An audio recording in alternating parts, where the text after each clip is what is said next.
Hello అండి అందరికీ. ఈరోజైతే మా ఇంట్లోకి ఒక చిన్న పాము అయితే వచ్చేసింది. ఎలా వచ్చింది ఏంటో అర్థం కావడం లేదు.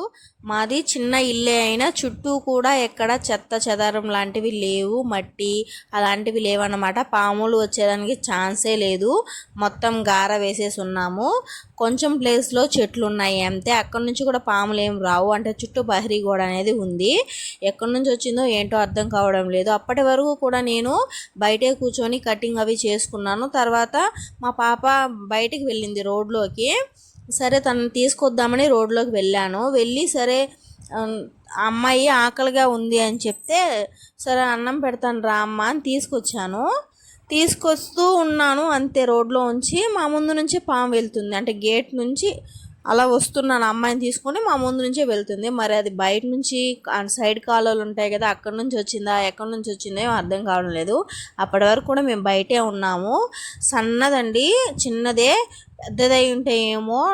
నేను ఫస్ట్ చూడంగానే నల్లికిచ్చి అంటారన్నమాట, అదేమో అనుకున్నాను. అంటే ఒకసారి మా పెద్ద పాప చిన్నపిల్లగా అంటే ఒక 5 months బేబీగా ఉన్నప్పుడు ఇలాగే అది నల్లికిచ్చి అంటే పాకులాడుతూ వెళ్తుంటే దాన్ని పాము అనుకొని నేను ఇంకా గందరగోళం చేసేసాను.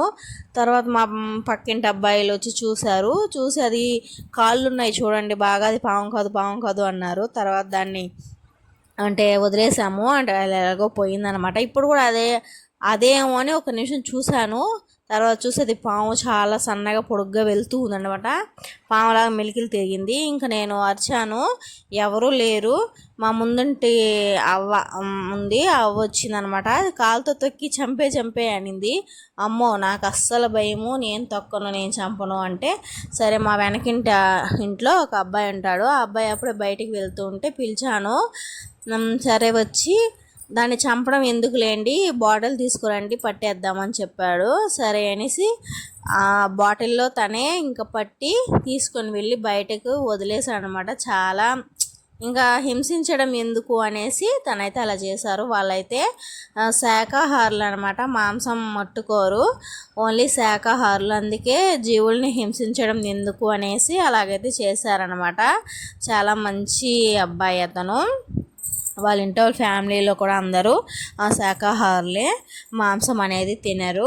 మా ఇంటి వెనకే ఉంటారనమాట. అక్కడే జ్ఞానం చేసే సెంటర్ అనమాట. అది చాలామంది వస్తూ ఉంటారు, అలా జ్ఞానం చేసుకొని వెళ్తారు. ఆ అబ్బాయి అయితే చాలా సింపుల్గా పట్టేశాడనమాట. ఆ పాము పిల్లకి నేను చాలా భయపడిపోయాను. మీరు క్లారిటీగా చూడండి. అసలు ఆ థమ్సప్ బాటిల్ కన్నా పొడుగ్గా ఉంది, అది సన్నగా ఉంది. దాని పేరు ఏదో చెప్పారండి, కట్టిడి సంథింగ్ పాము పేరంట. మరి మీ ఊరి పాముని ఏమంటారు తెలిస్తే నాకైతే కామెంట్ చేయండి. మా ఊరు సైడ్ అయితే కట్టిడో ఏదో అంటారు. నాకైతే పాముల గురించి అంత అంటే పాముల పేర్లు అంతగా తెలియలేండి. ఇలాంటి పాము ఇన్సిడెంటే మా పెళ్ళి కాక ముందు ఒకటి జరిగింది. అది నవ్వు వచ్చింది, నాకు గుర్తొచ్చింది. బాయ్.